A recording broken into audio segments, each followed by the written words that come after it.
Oh man, we're getting there. Morning weight, 247. So certainly not too hefty. By the time I'm down in the 240s, I'll be feeling pretty dangerous. But it's gonna be a while until then, so I'm not gonna get caught up like thinking of that, like, oh, I'm not gonna be happy till I'm 240. Oh, I'm not gonna be happy till I'm 230. Like the idea that, obviously we're all in the gym to make progress, right? To reach goals.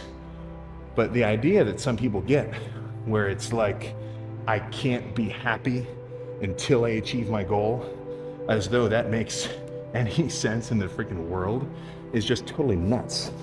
Like, when I see these bodybuilder guys basically say, they're kind of thinking back to the heyday, not in like a mean kind of sense or anything, but yeah, it's, if your peak career was X years ago, then yeah. But they look back and they basically say, like, I was never satisfied. Like I was never happy with how I looked. I always knew I could do more. Like I always knew I had more in the tank. I was never lean enough. I was never big enough. And like, that's kind of cool. Like, I think we can all agree there's kind of like a coolness sense, because for them to say that, like, elevates their bar. Because it's like, even though I'm already this big, in my mind, that's not enough. But that's just not cool. That sucks. Like, I never want to think like that. I don't want to think, oh, that's a good side chest. I don't know. I kind of look like shit. Like, that's the dumbest thing in the world. That's high level dysmorphic thoughts. Now, sure, I guess, you got to go to that place for that kind of motivation at that high level. And it's like, who are we to critique who was at the time the best in the world? But the mentality just isn't cool. Like, like imagine if Michael Phelps was sitting here with 10 gold or, 40 gold medals on or something. And he's like, my swimming career was actually shit. I could have done way better. That's just not how it happens, right? That's not a cool take, even though it might feel cool to say. Like, I want to leave the gym basically satisfied with where I'm at and what I did and where I'm headed, because I know I'm on track for the goals I want to achieve, right? When I look at myself pumped right now, and I'm hitting a side chest, and I'm like, or I'm doing like just whatever, I genuinely feel like my level of mental satisfaction, like dopamine release, is exactly the same as it was when I was a 160-pound version of myself, doing the same side chest shot in my high school weight room bathroom in the mirror. Like, yeah, nice. Like, that shit doesn't change. To be pumped means you're just a little bigger and a little cooler looking than normal in one muscle group. So the enjoyment of that doesn't matter if you're 300 pounds or if you're 140 pounds. So the idea that, you reach a certain level and somehow like you're better than somebody else, or like, that's not the point. Obviously we're in a world where we're kind of always in competition with everyone else. Like, it's always a comparison game. Like, there's no getting around that, at least in a minor sense. But I think you're gonna have a better time if you focus on a you versus you, just for consistency's sake and probably your own enjoyment's sake. Because imagine if in my mind, I 100% truly believed, like, oh, I'm not as big as Derek Lunsford. And then I put my hoodie on and I like groveled off. Like, that would suck, right? These people are them and I'm me, and that's how I want it to be, right? So take that with what you will. When it comes to finding your maintenance, or an amount of calories that you're losing weight with, it's not the quickest, but it is a very accurate method. If you actually track all your food in, and you eat a consistent, let's say 2,500 calories for 2 weeks, or a consistent 2,800 or whatever, whatever number that may be, then you weigh yourself every morning after you go to the bathroom, either wearing like the same outfit or just, like nothing. So it's a consistent scale value, and then watch your weight fluctuate. If you lose a pound a week, good. If you're losing 0 weight a week and you're like right there, average, all the data just balances out, well, that means that you're just going to have to drop it a few more calories, right? Lose 50 carbs a day, something along those lines. So you can look up like maintenance calorie calculator and you plug in your height, weight, age, gender, activity level, cardio, whatever, maybe a few other metrics, and it'll give you an estimation. But that's all it is. It's just a starting off point. It's a good starting off point. I mean, I've looked that up before when I wanted to like do my first bulk, or when I first tried to cut down, I don't know how many months ago, or not even months, years ago, my first dieting down phase was. But yeah, I mean, if you can stick to the numbers will add up, right? That's probably the best thing about the like when it comes to anything with training and bodybuilding and what you'd kind of just call the pursuit of like bodily change or recomposition. That's my favorite part about the whole calorie, macro intake, consistent weight tracking. My favorite part about that is there's no cheating it, right? There's no trick. There's no getting around it. Obviously, there's like little tricks you can do to make it easier, like eat low-calorie foods. Like I've got a bunch of 0-calorie sweeteners and like diet sodas and everything. But apart from that, if I eat this many calories every day for the next 2 weeks and my weight goes down very steadily like this, well then I'm good, right? I'm metrically, quantifiably on track. And I think that's a good starting off point for anything else. Like, as much as we're gonna kind of evolve as a lifter with the more intense that you can bring your workouts and the more just like consistent, locked in you are with it, I don't necessarily want to say devoted, but just the more consistent. I think consistency is a word that I can really resonate with. Like the word discipline, I don't feel disciplined. Like I don't look at myself and think like, oh, I'm disciplined. And that's just because maybe I don't resonate with the word. But consistent I really like, because consistent means no matter what is kind of going on, I'm still going to have this, and this happen every day. Or I'm still going to go here, do this, not eat this, not pull over into a Cane's, go home, eat my proper meal, sleep at a normal hour, right? So, if you want to say that consistency requires discipline, well then, whatever kind of internal mantra you need, then use that. But yeah, I think the most consistent lifters and the ones that consistently make or maintain solid progress, shit, man, they're on it. They're on it from all angles. They didn't just clean their room by shoving all the trash and dirty laundry under their bed. Like, they actually put everything where it belongs, folded it up neatly, dusted. They did everything necessary, and they are truly doing it. There's a lot of guys where I would describe them as, kind of performatively doing it, right? Where the whole picture actually adds up to, maintenance at best, and then potentially wasting some time and energy at worst. Where it's like, you can take your pre-workout, you could mix it up with an energy drink too, and say you're really gonna get after it today. And you show up to the gym, they've got their outfit on, they're looking, they look like a workout kind of guy, like they don't look out of place. But maybe on all their sets they kind of slack a touch. They're definitely not hitting their protein every day. Cardio is totally out of the question. But hey, man, the guy's in the gym like 5 days a week, right? Is that enough? It just depends on what you want, right?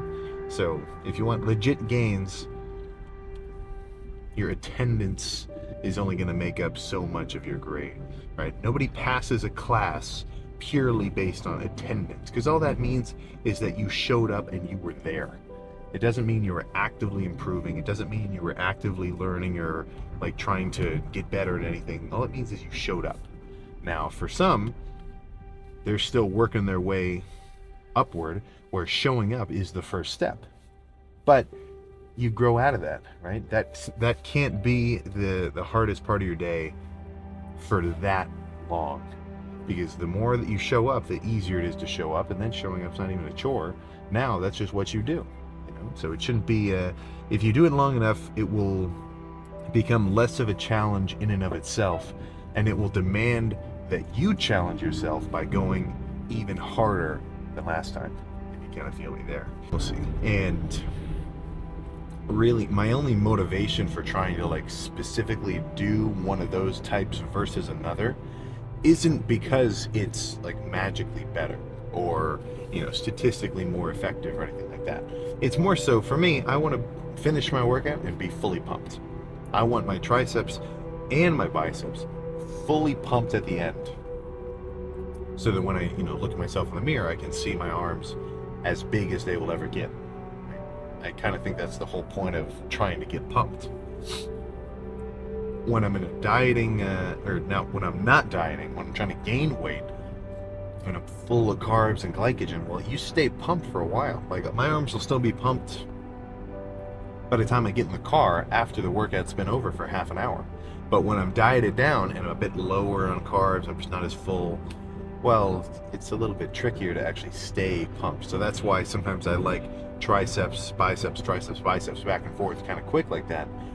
Because then, both workouts are just kind of coinciding with each other. And they start at the same time and finish at the same time, which is the important part.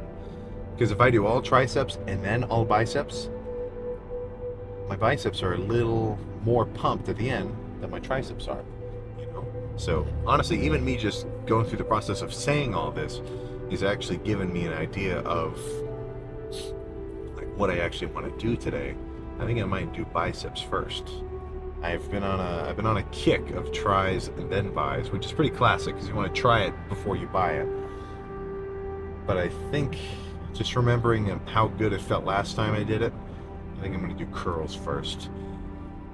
And it's not because curls first or like all triceps first is somehow better. That's not what I'm saying. It's just more of a, kind of preferential thing. I'm not exactly aiming for better per se. It's more so I'm aiming for different. I want every lift to be a little bit different. I want to try something that I think will work. I'm not totally sure. Do it. If I like it, sweet. If I don't like it, well, that's cool, So I think a lot of guys get stuck in this like kind of just very repetitive week of workouts or loop of workouts or split of workouts because it's very comfortable to do exactly what you've always done. I think there's how many guys do you know where maybe they were, an ex-college football player, now they're a bit older and they're still doing the exact football workouts that they did back when they were younger, and they haven't, kind of evolved it or, conformed it to their current state or what their current goals are. That's just what I don't like. The whole, honestly, my whole shtick, like with how I might get upset, or not upset, but curious to hear someone's explanation for the reason why they do some things or why they don't do some things. It's just because, to be plateaued, to be, in a state of non-progress, it's just not cool for anybody. The last thing I want is to come into the gym tomorrow and be the exact same guy that I am today. Right? Even if, on like a daily basis, that's only maybe, an ounce of muscle across my entire frame. Completely negligible. Like, for me to, it's going to make more of a difference for me to carb up than it would to try to notice day by day muscular changes, right? Like, it's super subtle. There's nothing to see. But I know that if everything I'm doing is actually on track towards that kind of greater end goal, well then, even if my day-by-day changes are minuscule, are, maybe microscopic, maybe even just, completely unnoticeable, I know that they're happening. So to be this exact same state, be it size, strength, body fat, whatever, right now as you were last year or 2 years ago, all that's telling me at least from a third person perspective. Oh, excuse me. I haven't taken my pre-workout yet. But from a third person perspective is, well, shit, man. The training and the calories and your diet and everything, it hasn't been enough. You're close because you're maintaining, like to actually stay the same size. That still requires effort. But if you want to kind of push past that threshold into new ground, well, it's going to take more than you've already got, right? It's gonna take a little bit more, be it just overall consistency. Maybe you haven't really been tracking anything calorie wise. I think even training, as long as everybody's training hard, you're in a situation where as long as your diet and recovery is on point, you should see results. But I mean, maybe it's the training. Some guys have a hard time working out. They don't even like it. They like the idea of being big, or like they like the idea of an influencer or a bodybuilder guy, but they don't like the actual process of working out. So, maybe that's it. Maybe you got to dig a little bit deeper on your sets, raise your own personal bar of like what's acceptable. I would like to think that my bar for what's an acceptable set for me is pretty high. Like, I'd like to think that I'm putting it where I'm really close to, if not at failure, almost every time, and that's my bar, and I want to hit that. And anything short of that, not that it would disappoint me per se, but it just wouldn't even be what I would do, right? Like, that's just not how it would. That's just not how it would go down. So that's, I guess it's worth reflecting. Is all I'm trying to get at. At least every so often, I think it's worth reflecting on how your training's going, how your progress is going. And then having a, kind of a real honest look at yourself and say, you know what? Have I actually been doing enough? Has my desire for progress been mirrored with my actual effort with my training?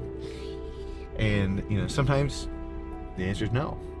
And that's not a problem. The only problem would be if you know the answer is no, and then you don't do anything to change it. Because the whole point of dieting is your intake energy is here, and the amount of energy that you burn every day is up here. So as long as there's a gap between the two, then that means you're going to lose weight, because you have to make up for that gap with, your internal storage. All right, let's say you had a crazy month. Shit, man, your checkings account is at 0, but you've still got bills. So you're going to pull funds from your savings to actually pay for them, right? That's the kind of gist there. So every day that I eat in a deficit, it's like, oh shit, I got to pull from my internal reserves, my body fat, to make up for that gap. And the reverse would be true, where if I'm eating a ton of food, that would be like, having enough to save, right? So now you're gaining size, some body fat, but also kind of legit muscle underneath. But yeah, 20. That's not nothing, and it's certainly not nothing. But I mean, it's not actually that much, right? How many hours a day? Look at your screen time. Maybe don't. How many hours a day are you on your phone? 8 hours? 10 hours? Some of those hours might be passive, where you just have like Spotify playing, but still, that's, let's say, easily, I bet everybody watching this video on average, 4 hours of looking at their phone per day, minimum. Now, this is an average. I'm not saying everyone, but if everybody added up, easily 4 hours a day on your phone. Let's say, can't even say that. Who's really working on their phone? Like, you might say, oh well, I've got this flooring business, and sometimes I get calls like, dude, you're on TikTok that whole time, and you answer a call every so often, right? We've all got time to spend, so 30 minutes a day. I mean, not to be vulgar here, but I can guarantee that you've spent 30 minutes in the bathroom because you ate bad Chinese food once over the last few years. But 30 minutes it's gone like that. 30 minutes is gone in a freaking nap when you sit down in your comforter and you say, or on your on like a whatever your favorite chair is at your house, and you just have a quick little doze, right? So the actual input of energy of that 30 minutes, not so bad. Honestly, this isn't really helping the situation, going to the gym to do cardio. That's why I really like having the home gym cardio bike. But sometimes I kind of like going to the gym because it's the gym. Like, it's a specific place that kind of, elevates you to the activity of working out. like if you have a home gym or having sometimes like everybody's got a treadmill in their garage, or like everybody's parents have like a whatever, like a Peloton or something.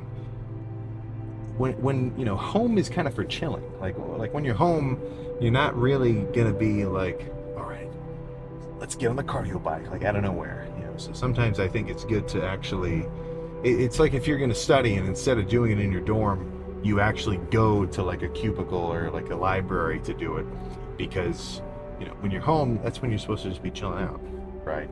So in that instance, sometimes I still go to the gym for cardio. Plus I like using different cardio machines. The cardio bike that I have in my basement is a little scrappy. Like it's one of the probably $100 Craigslist pickup kind of deals that I got a long time ago. And it certainly works, but sometimes I like doing the different kind of bikes. But I'm not crazy enough to want to get multiple pieces of cardio equipment for the house. Like, that would be totally overkill to have a collection where it's like Stairmaster, treadmill, seated bike, recumbent bike, kind of a elliptical / bike kind of thing. Like, no, that is certainly not required. But and that's one thing that really gets no love. Obviously cardio gets no love, but it really doesn't get talked about at all in terms of just overall like metabolism benefits and like your endurance for workouts. I mean, it just gets completely unspoken, So that's where, if you want to be part of that, honestly, that's probably less than 1% of the general population that's actually doing their cardio. That's the flex, right? The flex isn't showing it off. The flex is knowing that you're doing it and that everybody else isn't, So I'm gonna, I don't know. Sometimes I don't want to call this like, 𝒮𝓊𝓁𝓀 Day 70 cardio, because just seeing cardio in the title, it makes it like a no watch. Maybe I'll just say check-in or something, and not actually use the word cardio in the title. It's like a negative buzzword where cardio is first, legs is second, where it gets because there is a very noticeable pattern of leg day videos being interacted with less than, let's say, chest day videos. But if I put a big ass squat in the thumbnail, sometimes that actually amps it up too. But I'm not squatting for the next like 5 or 6 months, just because it's a little bit too much during a dieting phase. At least heavy squatting, like lighter kind of machine based stuff, maybe some light Smith machine burnout sets that I'll throw in. But if I come in for a leg day and I say some shit like, actually I feel really good today, let's do some squats, like you gotta tell me, that's when I want to see comments that say, put that shit down and save your knees. I already go hard enough on them when I'm dieting, or when I'm bulking up and I do extra heavy squats. That's probably the best thing that I've changed about my dieting, is pulling back from extra hyper heavy, just hyper heavy everything, be it squats, bench, anything else. And that's kind of just a time thing, I think, because right now I've been big enough for long enough that I don't necessarily feel I don't think I have as much of a chip on my shoulder kind of approach with like lifting heavy weights just to lift them. Like obviously I still like it, like I still feel cool doing 315 on incline, or like heavy squats and heavy dumbbell bench.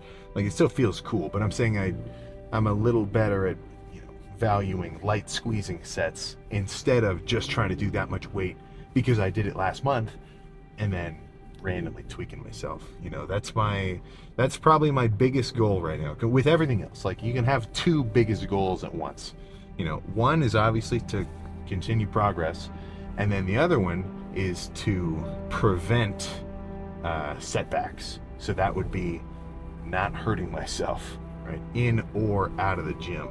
Like I've got a Colorado trip planned, and guess what? You're not going to see me on the slopes, right? I'm not going to be you're not going to see me try to see if I can snowboard or anything, because that's just asking for like a dislocated femur or like a pulled adductor, like, that's just not going to work, So that's, and some people see that and they're like, wow, well, you know what? That sucks, man. Like you're limiting the amount of outside activities you can do because you want to not hurt yourself for the gym.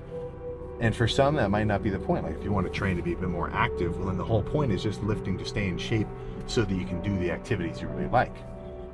But I'm a little bit one-dimensional in that sense, where the gym is getting most of the love for me right now in terms of general activity. But I can still bust some stuff out as long as it's low impact, like the diving board. I've still got it. As long as I actually loosen up a little bit beforehand, I can still bust out some flips. But I'm not gonna. Not only am I not gonna, but I just can't do the stuff that I used to do.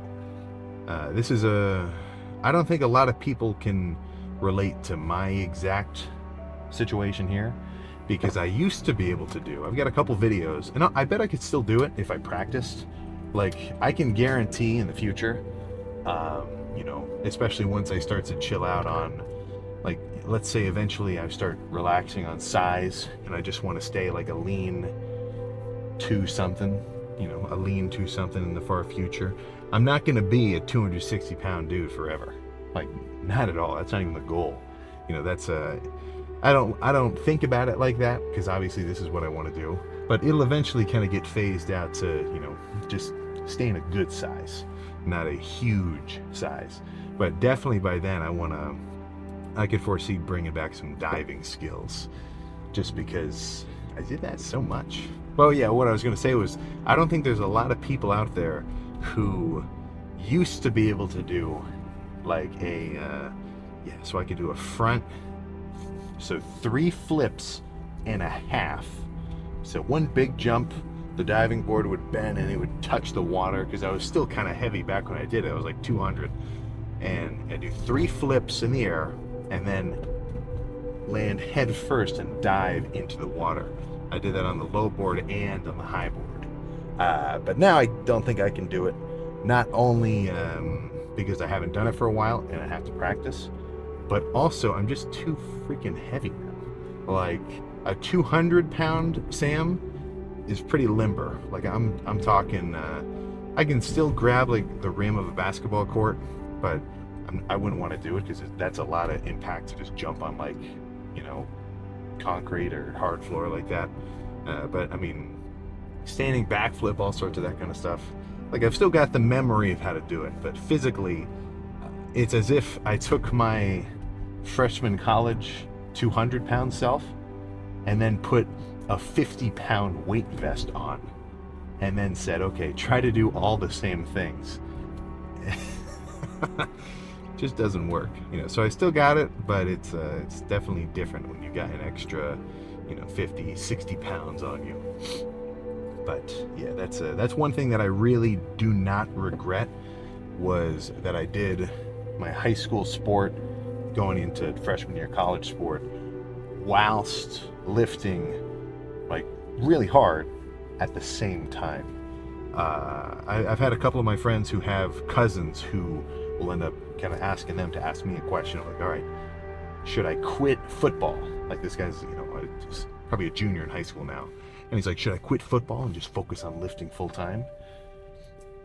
And to that, it could be an individual thing. Like, let's say you've been wrestling in high school or something, and you really don't like it. You don't have any plans of doing it in college. You really, like, objectively, you don't want to do it.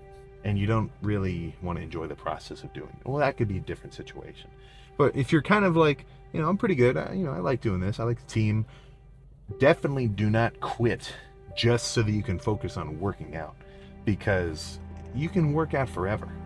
And this is kind of the opposite of what I normally say, because I'm always like, you spend extra time in the gym. But, for the 15 to, actually not, yeah, probably 15 to like 18-year-old kind of demographic. Let's say you're really just high school dudes. If you know somebody where they're kind of having this thought process of like, all right, shit, man, like, what's the lacrosse high school season? Is that springtime? I'm sure there's people right now where they're going through their mind, they're like, I don't know if I want to, if I want to do that next season. I think I want to just focus on the gym. I think put more thought into it than you might think you need to, because you can always work out and you can always lift. You can't always, I mean, really, you only get 4 years, man. That's it. That's your high school experience. Not that it's so important that you have to, like, you know, never graduate high school and be like a super senior kind of guy, like reliving his high school days. But that really is it, you know. So if it's kind of a time constraint, and if you can balance the two things at once, well, then why not? You know, it wasn't super hard for me to balance the diving and the gym at the same time, because there's not a lot of, like, I didn't have to do lifts for diving. Like, we didn't do workouts like that. Like, we did ab workouts and like crunches and stuff and stretching, but it's not a strength sport. So I didn't actually have to balance like their lift with my lift. I could just work out on my own and then do that, because it's a little more of like a skill-based kind of practice.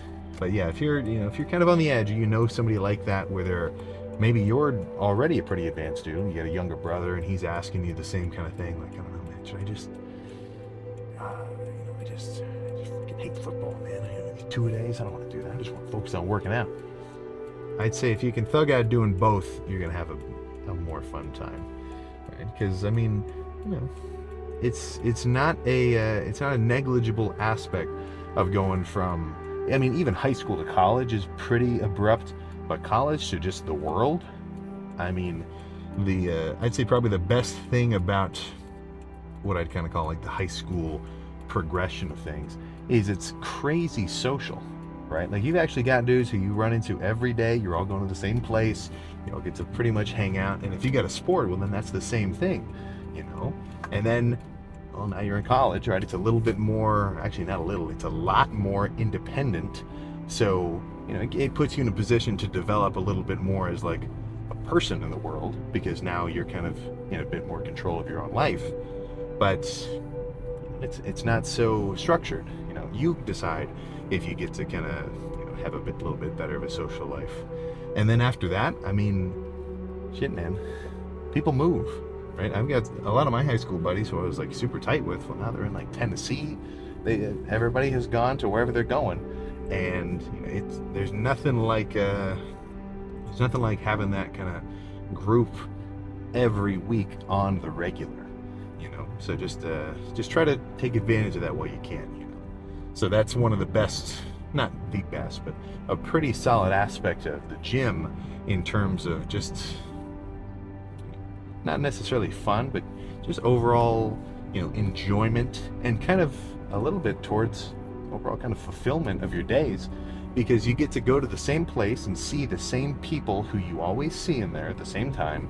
You're all doing the same thing. It's a little bit of a kind of camaraderie, because you're you know, you're gonna spot him and you're gonna have to work in with him, and then you're just having a little bit of chit chat and stuff. Like, it's nice. There's not a lot of places where that's the case, and depending on your gym, you might be in a better situation or worse.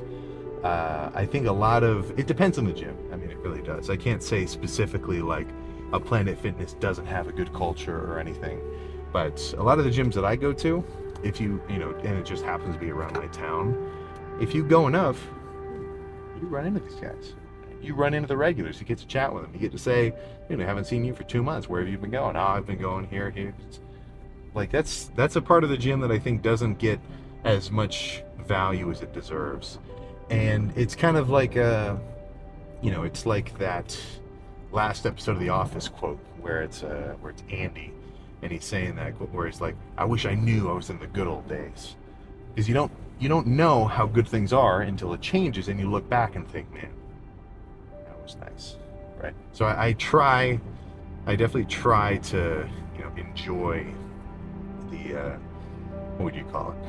Well, yeah, I guess you just say the good times like that, because yeah, it's quick, you know. It's not like I'm a seasoned 40-year-old dude where I've lived like a whole life, but I can look back and think there's been a lot of different phases and groups where, you know, for a couple years, shit was really cool, and then, you know, stuff changes, right? So you got to be able to adapt to those changes, but still enjoy that that they happened. Anything that is kind of a long-term endeavor requires, because there's when we think of performance in a working out kind of setting, a bodybuilding setting, well, that's, you diet down and you go on stage, you do a routine, or in a more casual setting, posting a cool picture of yourself, making a little, just like being in really good shape. Like, we think that's the performance, where it's like, we take this picture, or we get this video or whatever, or you do a full-on competition, let's say that's what your thing is, as though that's it, and that's the important part to highlight. Whereas, honestly, that's not really. Like, that's just a showing off point. Like, that's not, it's nothing special per se. Like, that's what's a little bit weird about some bodybuilding competitions now, especially with really high level guys, because let's say it's like 2 weeks before the competition, some of them they're pretty chatty with each other, at least in terms of videos, where they're saying like, look, I'm gonna be unbeatable, I'm gonna be this, like, there's no, I'm gonna whoop everybody once I get on stage, as though it's a competition that can be won on that day. Like, every bodybuilding show, beyond like if somebody messes up their prep, the show was won months in advance by whoever the guy was who won it, because he did everything right.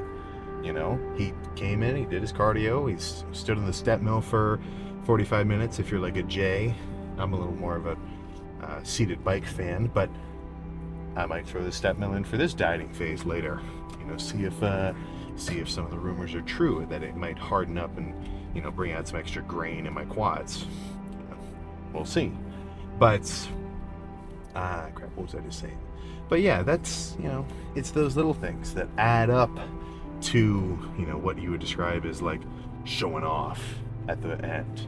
So, I can, at least for me with all these workouts, I think I resonate with that well, where I'm not so concerned with any particular end point. Like, obviously I want to keep progressing in any way I can for as long as I can, right? That's kind of the whole point.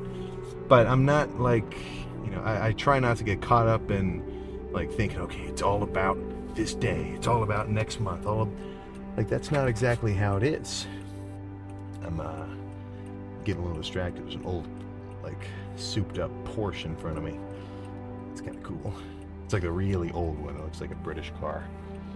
But that's like, that's fun. Like, I mean, even getting to actually compete and win everything, like, that was, in the moment, actually, it felt pretty freaking crazy. But as I look back, that would never have happened if I couldn't hack it with all the cardio or all the dieting or everything else. So it's kind of a respect where respect is due kind of situation, because or no, that's not the phrase. What's the actual saying? I don't know. Whatever the saying is, because that's what actually added up to the performance later. So what I kind of describe as the real, like, actual test and competition is just your day in loop of what you want to do. Did I win today? Doesn't mean I had the best day ever.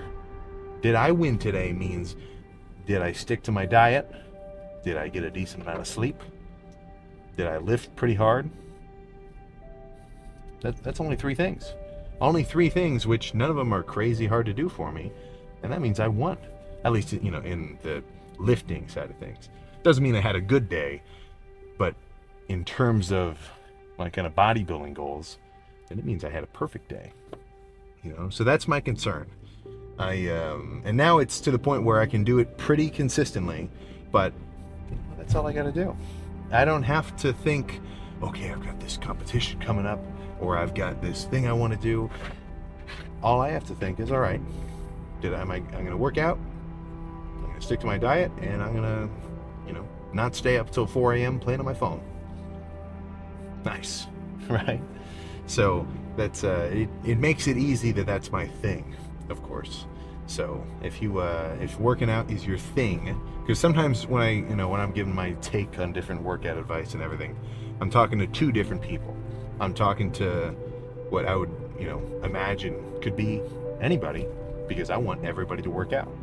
Like, no matter what you're into or what you're doing, or if you're a sculptor or a like like your thing is any free time you ever get, you're spending it hunting, or you're into making miniature models and like resin 3D printing them and paint. Like, it doesn't matter what a big interest or hobby that you might have is, the gym should be involved, at least in a baseline of cardio, some weight training, and at least having a semi-decent diet. Now, I know that might seem silly coming from me because Cinnamon Toast Crunch, like, I'm still hitting my protein, I'm still getting, enough macronutrients, and I'm not vitamin deficient. Like, I don't stand up and get lightheaded because I've got an iron deficiency. So I'm saying everybody should be, a rounded diet is definitely a little bit different than someone who only eats mac and cheese, like only because they're very picky, right? I know there's people out there like that. That's what I mean. I just mean semi-rounded, not perfectly clean, like health nut, like, oh my God, who's that guy? Who's the, like, genetically, he says he's like biometrically 20 years younger than he really is. His whole thing is like longevity. I'm not saying like that.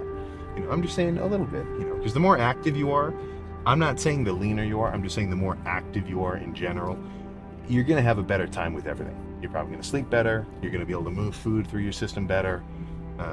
Just adding, like, it's a pretty solid tipping of the scales in terms of a lot of different health metrics to be pretty active. So I think everybody should do that. But also the guys who are, who I describe as a little more similar to me, and that they want the gym to be their thing. They want the gym to be the thing they're extra excited about every day, and that they want to pour a ton of energy into and get, a reciprocal gains back.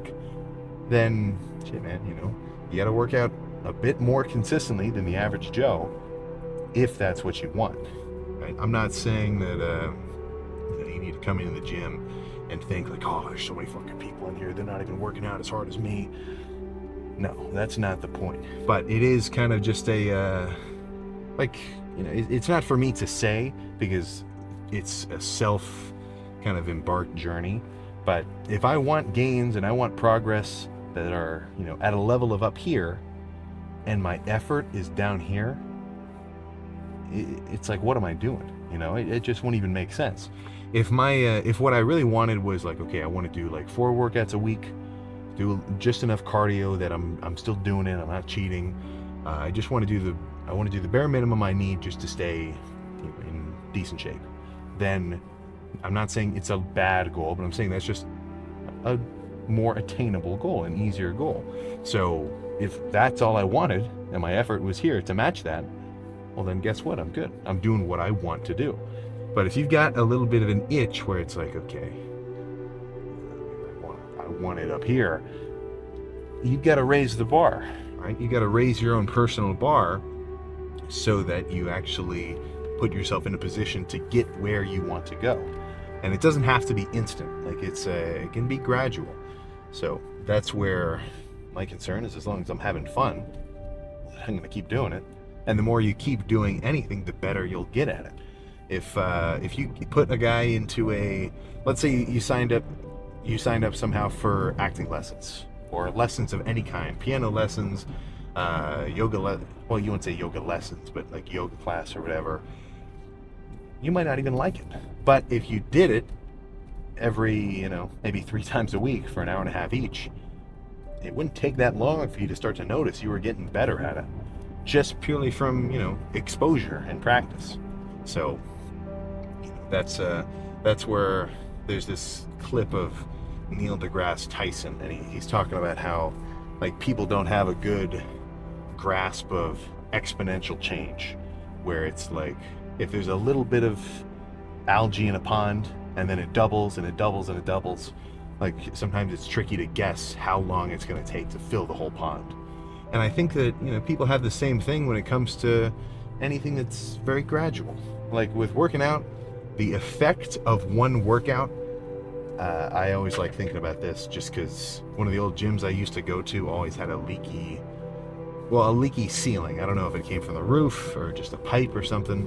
It wasn't pouring, but it would just have a drip every so often, every like 10 minutes or something. So they just left a 5-gallon bucket underneath of it. So you look up, you don't see any water, But every 2 months, inexplicably, holy crap, that gallon is full. Or that bucket is totally full. I feel like I've never even seen one drop of water come into it, but it's full now, right? And that's how I feel about all these workouts. You know, they're just little additions. They're just little grains of sand that you're adding onto your sandcastle, right? Very slowly. But as long as you keep adding them and you don't let anything stop you from doing it, well, shit, man, before you know it, you're gonna have a big ass pile, right? Or you're gonna have a full bucket, or whatever visualization you like to think about like that, you know? So it's not necessarily, and that's where having a bunch of all these photos and like progress pictures and videos for me really helps, because I can look back and think, holy crap, yeah, it has been 2 years since this photo was taken, or since this video was taken. So yeah, I guess the main point there is just don't be dissuaded by the slowness of the process, because most people are, and then that makes them give up because they're like, I'm not seeing results fast enough. So if you can just, you know, be a little bit more patient and stick with it, well, then before you know it, the guys who quit before are going to be jealous of you because you actually did it, and then that's going to maybe be a motivator for them to say, oh, okay, shit, I should have stuck with it. Now let's get after it. And then it's just this chain reaction of, you know, more and more people working out. So yeah, I'd like to see, I've said this a couple times, I'd love to see the metrics on how many gyms there are, let's just say across the United States, just to keep it simple. The rate of new members, the rate of people canceling their memberships. Like, I love objective data on basically the populace of lifters. And I guess people could try to do studies like where they post different like Google polls or whatever, but you know, everybody's gonna lie. It's like when I post on my Instagram story and I say, who's doing their cardio today? And like 30% of people say they did it. You know, maybe I'm a skeptic, but I think that number is a little bit inflated, a little bit just potentially a little bit facetious. So where is that number really? I don't know. In terms of worldwide population, totally less than 1%, maybe less than 0.5%, if for being real. Probably maybe less than 0.1. Nobody's thinking like, oh man, fuck, I didn't lock in this year. Ooh, I had all these different, you know, I wanted to get this strong, and I wanted to go to the gym, and I wanted to work on my cardio, and I wanted to get. Nobody's thinking that right now, right? Because we're in the fun and games part. Everybody's living in La La Land. I think once Thanksgiving rolls around, that's gonna be like the, you know, like if there was a crypto that was like locked in coin, it was like how much are people locked in,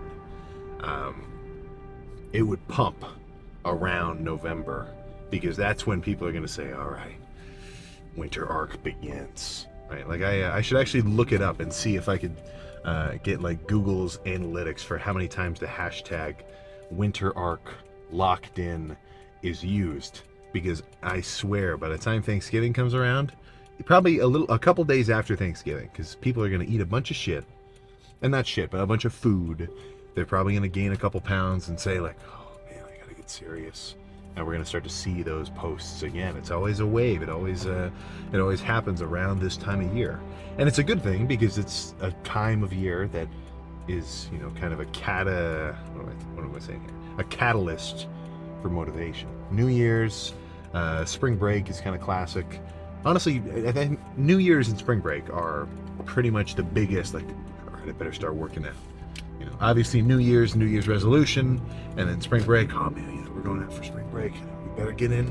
You know, make it like Baywatch. Like that's what everybody's thinking, or at least, you know, the people who do think that.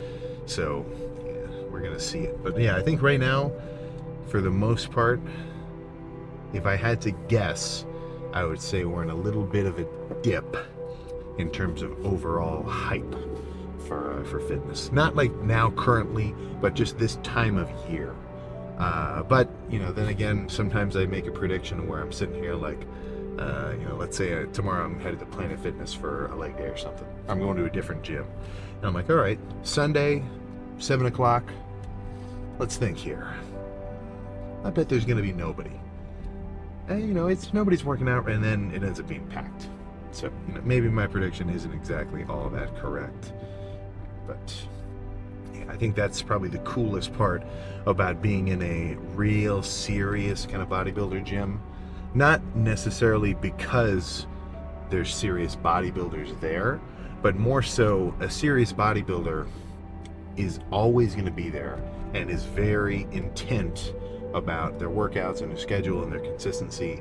So, you know, to be in a gym with a populace like that is, I think it's definitely something that shouldn't be taken for granted. I know every time I end up traveling and I'm at a really cool gym and I'm talking with everybody in there, basically every time I end up telling them that they're freaking spoiled if their, you know, everyday gym is this freaking mecca with, you know, every different piece of equipment available in the world, plus dumbbells up to like 200 million freaking pounds.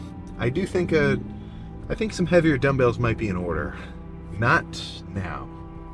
Not going into a dieting phase. Definitely not. I don't even want the last time I tried to do the 160s, I didn't even think I got a video of it just because I wanted to do a feeler rep.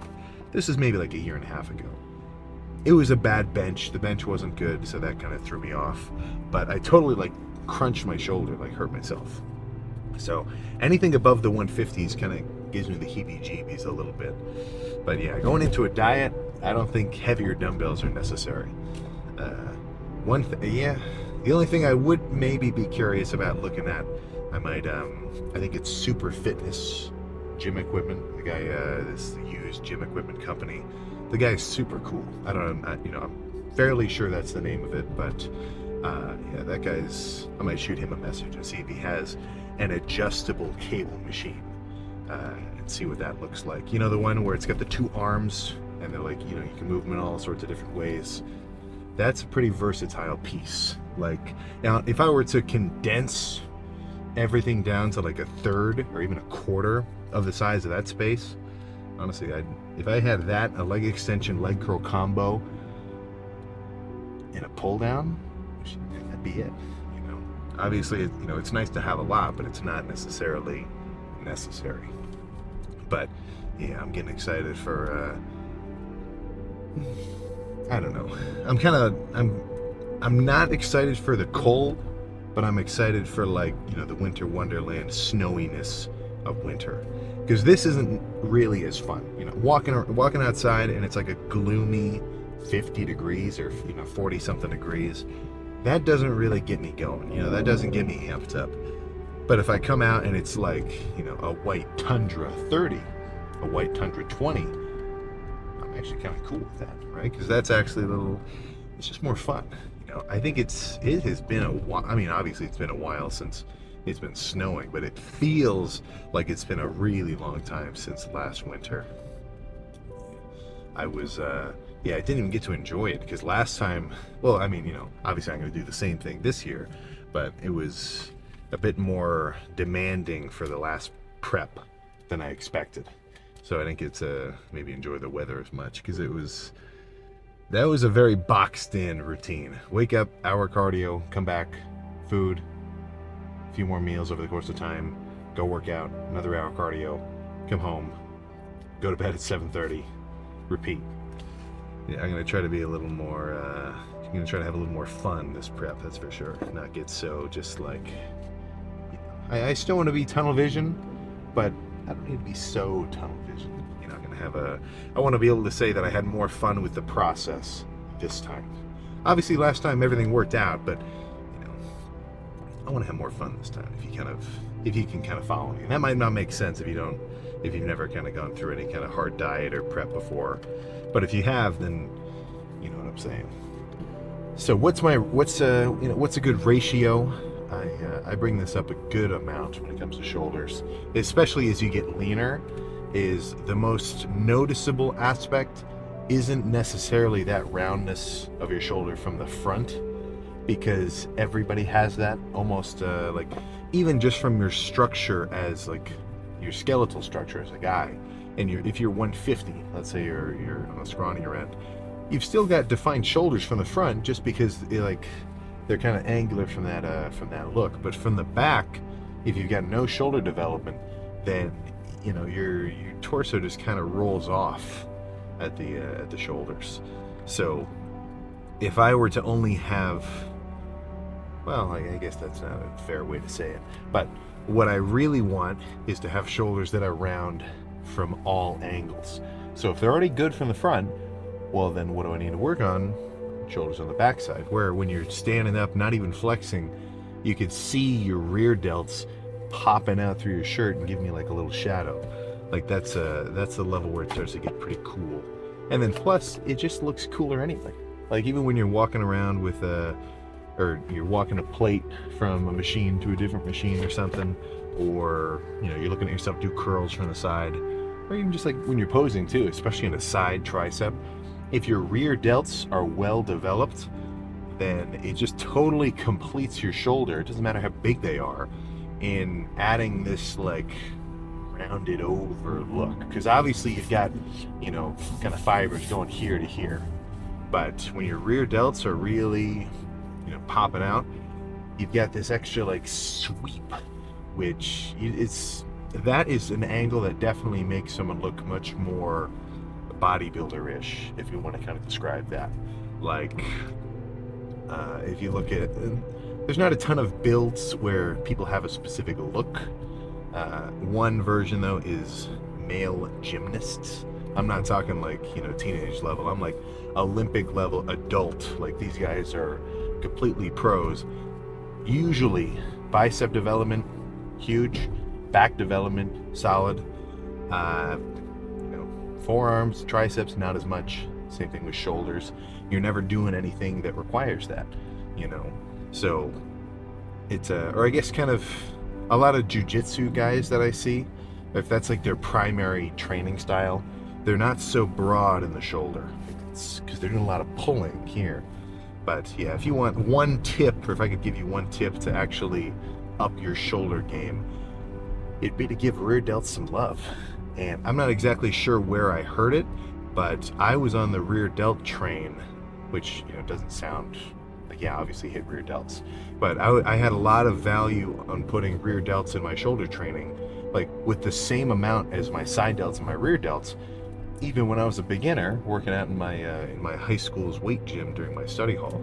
So when I had shoulders, I was doing, I think I was doing barbell shoulder press. I was doing behind the back because I remember, I think I was watching Callum von Moger do behind the neck shoulder press, and I just liked it.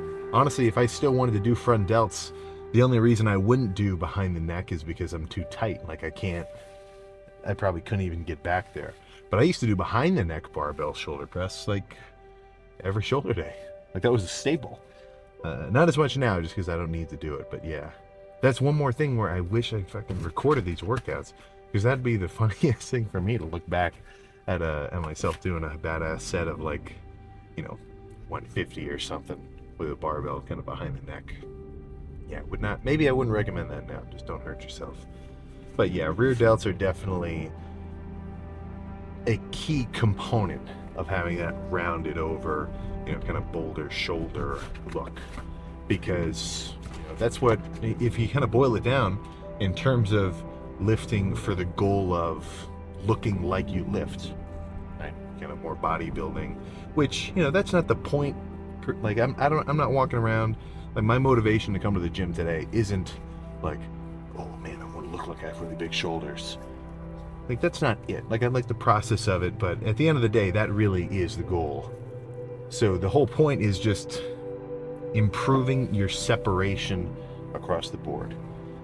Especially older guys, I don't hear it referenced as much now, but they're always talking muscle bellies, joints. Obviously if your knee or your elbow is this big, you want your muscle, right, bicep, tricep, to be extra round. So if and it helps when you're leaner, of course. The leaner I get, the more well defined and separated like my front delts and my chest is going to be.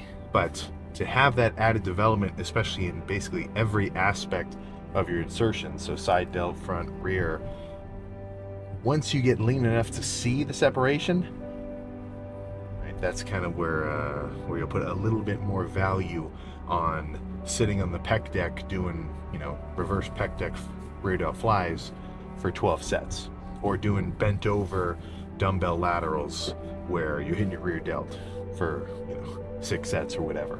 It's not necessarily as fun in the moment, because as a movement, I think as a workout, I think shoulders gets hated on a little bit because it's simple. You know, the answer is right in front of you. There is nothing more. Chest is cool because we've got heavy bench and flies, and you know, you feel you're just like Arnold at a pump and iron. You're just like chest gets a lot of love. I think back gets a decent amount of love. You know, you're doing pull downs. That's what people think of when they think working out. But I'll see comments where, and I don't think this is like everyone thinks this, but some, they're like, well, you know, shoulder day is so boring. You just do side laterals for, you know, 10 sets of the same thing and then 10 sets of rear delts. Like, ugh. And then the motivation is, I'll just do a couple sets every now and again and that'll be all, right? Because people, or this hypothetical person might think, this is kind of boring, I don't really want to do it. And then guess what? You never gets that look. Your shoulders never blow up, and then maybe you're good if your shoulders are already big enough. Like for me, my shoulders are rounder than my arms are, so I can chill on them because I want my arms to catch up.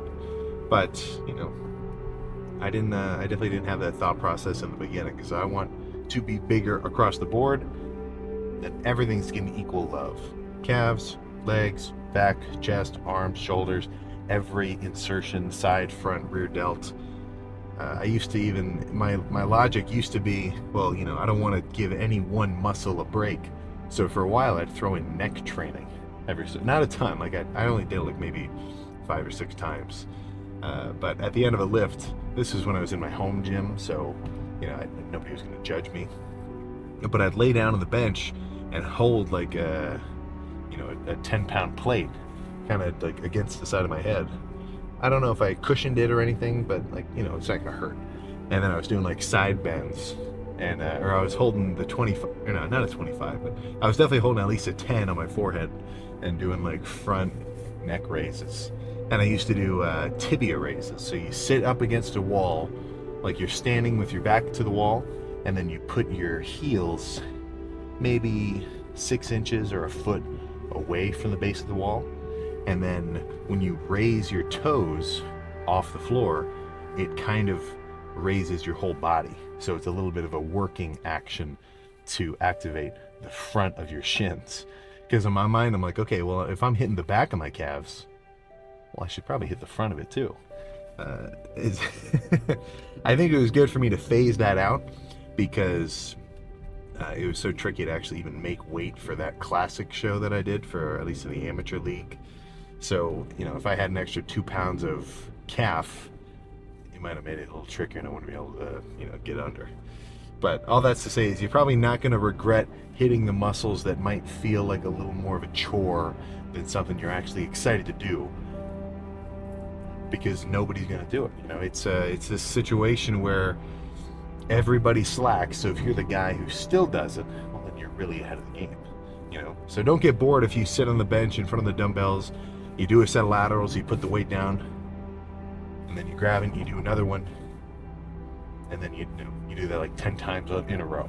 Same movement, same everything. That shouldn't throw you off. If anything, that should make you say, nice. I don't have to walk around the gym and wait for other stuff to open today. I can just stay right here, only worry about getting my sets in, scroll through a couple motivational TikToks in between. Before you know it, my shoulder's gonna be pumped to hell.